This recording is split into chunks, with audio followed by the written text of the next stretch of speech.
बिस्मिल्लाहिर्रहमानिर्रहीम। अस्सलाम वालेकुम नाज़रीन, मैं हूँ आम शहरी आरिफ हमीद भट्टी, मुख्तलिफ और अहम तरीन सियासी ख़बरों के साथ। नाज़रीन, साबिक़ वज़ीर आज़म और PTI के चेयरमैन कप्तान इमरान खान ने एबटाबाद में अहम हलकों को टॉन्ट करते हुए कहा था कि सिराजुद्दौला को मीर जाफ़र ने धोखा दिया, जिस पर सख्त रिएक्शन आया। उसके बाद इमरान खान ने कल जेलम के जलसे में अपनी उस तकरीर को बैलेंस करने के लिए कहा, उन्होंने मीर जाफ़र, मीर सादक, शहबाज शरीफ को कहा था।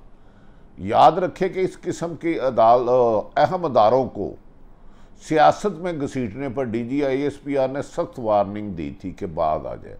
तो जिसको बैलेंस करने के लिए कल इमरान खान ने जेलम में कहा, वो मैंने उन्हें नहीं कहा था, जबकि ये कड़वा सच है। सिराजुद्दौला को मीर जाफ़र उसके सिपा सलार ने की बात थी, लेकिन खैर मेरा ख्याल है इमरान खान जोश खताबत में चीज़ को बैलेंस कर सकें। अब बैलेंस में होता है कि नहीं होता, ये तो डिपेंड करता है। दूसरी तरफ इमरान खान साहब को एक पैगाम दिया गया, 3 महीने में इलेक्शन नामुमकिन है, क्योंकि सुप्रीम कोर्ट का हुक्म है कि पहले मरदमशुमारी कराई जाए और इलेक्शन कमीशन का आर्डर है कि 7 महीने से पहले हम इलेक्शन नहीं करा सकते, हल्का बंदियाँ करनी है। अब क्या इमरान खान के पास आवाम में जाने के लिए, हुकूमत के खिलाफ लॉन्ग मार्च और एहतजाज के लिए अलावा कोई हल नहीं रहा। बैकडोर होने वाली मामलात इमरान खान की ख्वाहिश पर अभी तक पूरे नहीं हो सके। दूसरी तरफ नाज़रीन, वज़ीर आज़म शहबाज शरीफ, जो मौजूदा हुकूमत बुलंद व बाले दावे करके आई थी कि पाकिस्तान में महंगाई बहुत ज़्यादा हो गई है और इमरान खान की हुकूमत ने मुल्क को दिवालिये के करीब ले गए हैं, डिफ़ॉल्ट होने के करीब हो गया है। जैसे ही मौजूदा हुकूमत ने 14 जमातों के साथ मिलकर हुकूमत बनाई तो इस वक्त महंगाई इतने करूज पर आ चुकी है कि डॉलर 190 रुपये क्रॉस कर चुका है।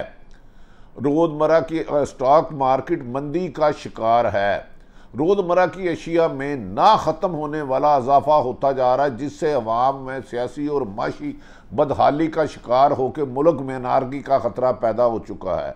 ऐसे में कहा जा रहा है कि वज़ीर आज़म शहबाज शरीफ को कबीना समेत नवाज शरीफ का लंदन में तलब करना समझ से बाला है। कहा जा रहा है कि नवाज शरीफ भी मौजूदा हुकूमत की कारकर्दगी से मुतमिन नहीं, क्योंकि शहबाज शरीफ ने उनको फ़ोन पे बताया था कि हमने पीपल्स पार्टी मौलाना फजलुर रहमान सख्त ब्लैकमेल कर रहे हैं, मैं कुछ कर नहीं पा रहा, गैर करीबी दोस्त ममालिक हमें फ़ंड नहीं दे रहे।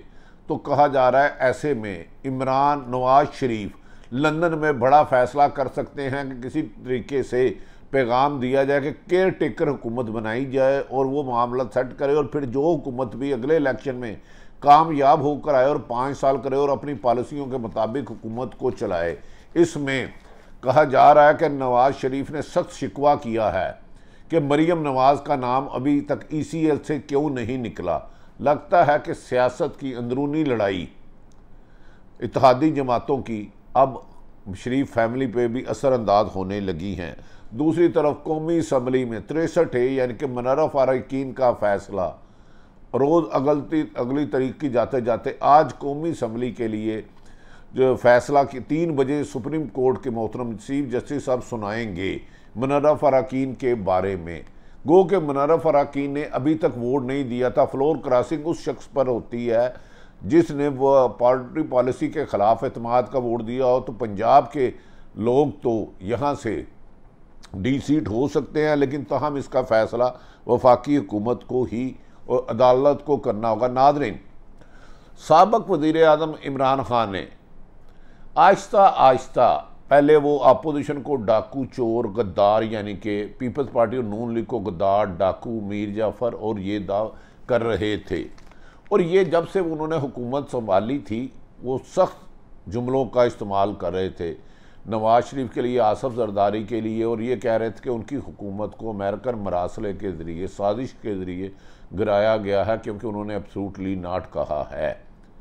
इस पर पाकिस्तान की उनकी इत्तेहादी जमातों ने उनका साथ छोड़ दिया और उनको छोड़कर चूं चूं के मुरब्बे का 14 जमातों का एक इत्तेहाद बना और इमरान खान के खिलाफ अदम एतमाद कामयाब हो गई, जिस पर इमरान खान ने गुस्से में आकर असम्बलियों से रिज़ाइन दे दिया। इस दौरान अदालतों के फैसलों को भी रोंदा गया, फिर अदालतों को रात 12 बजे लगाया गया, जिस पर इमरान खान के खिलाफ अदम एतमाद कामयाब हो गई। तो इमरान खान के 125 लोगों ने कौमी असम्बली से इस्तीफ़े दे दिए, जिस पर कासम सूरी ने इस्तीफ़े मंजूर कर लिए। तहम मौजूदा स्पीकर ने कहा है कि तमाम स्पीकरों को मेरे पास आकर पेश होना होगा और इसका कानून ये है कि आपने हाथ से लिखे हुए उनके इस्तीफ़े कबूल किए जाएंगे, दूसरे नहीं किए जाएंगे। अभी तक इस्तीफ़े कबूल नहीं किए गए। इस दौरान नाज़रीन, इमरान खान साहब ने मुल्क भर में तूफ़ानी जुलूस किए, जलसे जुलूस किए।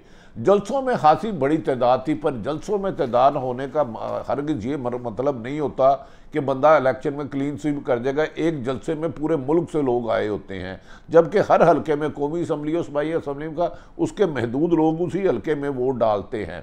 यकीनन इमरान खान की मकबूलियत में बहुत ज़्यादा इजाफा हुआ, खुसूसन अमेरिकन नैरेटिव के बाद।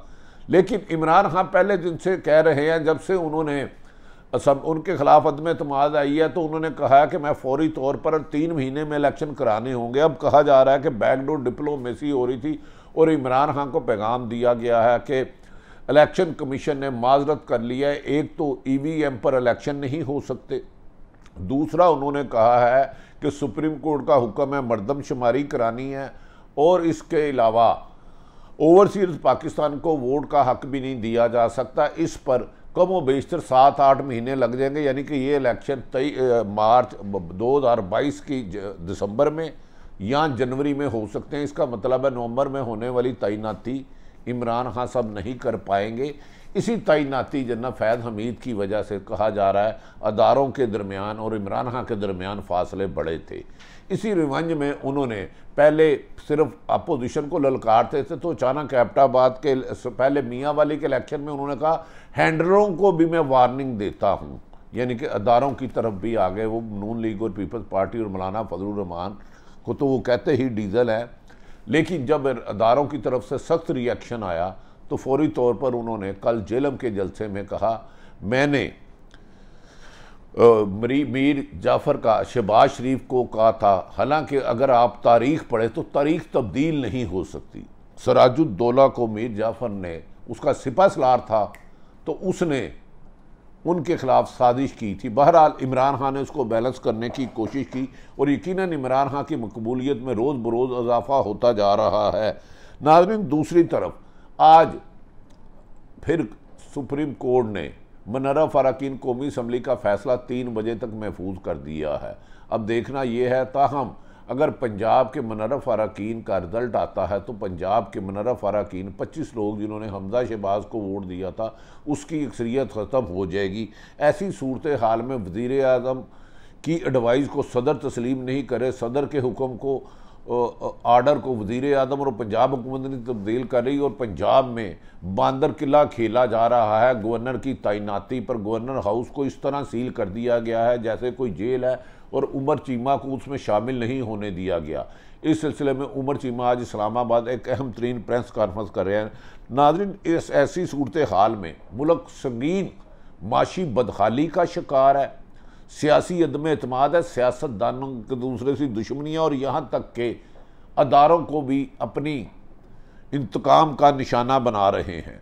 ऐसी सूरत हाल में मौजूदा हुकूमत आने के बाद भी इनसे एक हुकूमत तो ओहदा हलफ तो ले लिया लेकिन हुकूमत चल नहीं पा रही। जब से शहबाज शरीफ आए हैं डॉलर की कीमत पाकिस्तान की बुलंद तरीन सतह पर पहुँच चुकी है।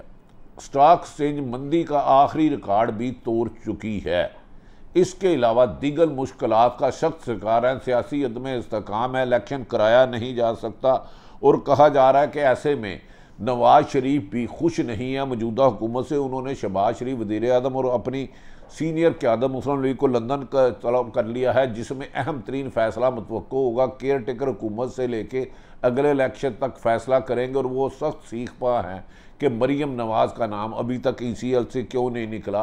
अब नवाज शरीफ मुस्लिम लीग की क़यादत के हमरा अहम तरीन फ़ैसला कर सकते हैं, जिसका आज रात तक ऐलान मुतवक्को है। जबकि नाज़रीन, कहा यह जा रहा है कि दूसरी तरफ कौमी असम्बली में ये बिल पेश किया गया है कि दोहरी शोहरत वालों को वोट ना दिया जाए। कोरम पूरा होने की वजह से इस पर बहस नहीं हो सकी। और आज इमरान खान ने, याद रखें कि मौजूदा हुकूमत पर सख्त तनकीद की है कि मौजूदा हुकूमत ने भारत के साथ तजारत शुरू कर दी है।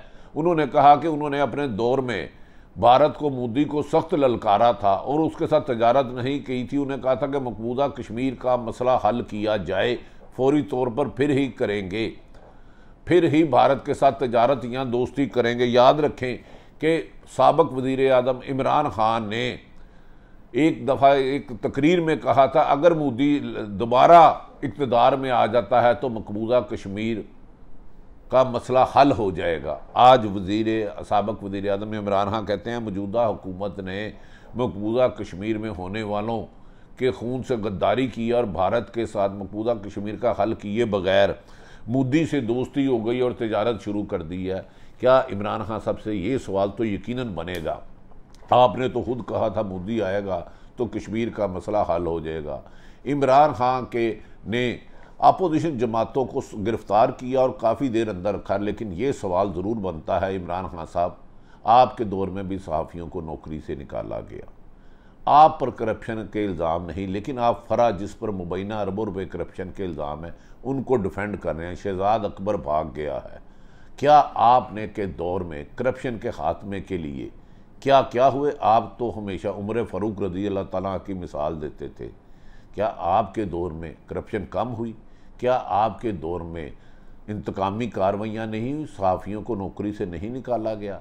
लेकिन यकीनन आप पर करप्शन नहीं है और आपकी ये जद्दोजहद, अब आप कह रहे हैं कि आपके ख़िलाफ़ साजिश हुई, और ये आप सही कह रहे हैं क्योंकि मरासले में अदम एतमाद का भी लफ्ज़ और इमरान के हुकूमत का भी। लेकिन आपसे भी सवाल बनता है कि 3.5-4 साल आपकी कारकर्दगी में गरीब आदमी की हालत ज़ार बेहतर क्यों नहीं हुई? आपके इर्द गिर्द भी पुरानी हुकूमतों में लूटमार करने वाले मुबैना करप्शन में मुलव्वस अफराद शामिल रहे, लेकिन आपने किसी के ख़िलाफ़ कार्रवाई नहीं की। अब यकीनन मौजूदा हुकूमत जो 14 जमातों पर मुश्तमिल है, इस हुकूमत का चलना इमरान खान ने मुश्किल नहीं नामुमकिन कर दिया। शायद किसी भी वक्त कोई बड़ी खबर आएगी, क्योंकि अब सियासी जमातें खुद इमरान खान समेत अपने मुखालफिन अपोजिशन को चोर डाकू गद्दार कहने के साथ साथ अदारों को भी टारगेट करने लग पड़े हैं। मौजूदा सूरत हाल को अहम हलकों ने सर जोड़ लिए हैं कि ऐसे में मुल्क में तसादम और खून रेजी की तरफ ले जाने के लिए किसी को भी इजाज़त नहीं दी सकती। अदारे आइन और कानून के मुताबिक काम करेंगे, लेकिन आइन और कानून की पाकिस्तान में तलाश है। अगर आप किसी को मिले कि पाकिस्तान में आइन और कानून है, ये तो ताकतवरों के ताबे लौंडी बन चुका है। अल्लाह ताला पाकिस्तान का हामी और नासर रहे। पाकिस्तान जिंदाबाद।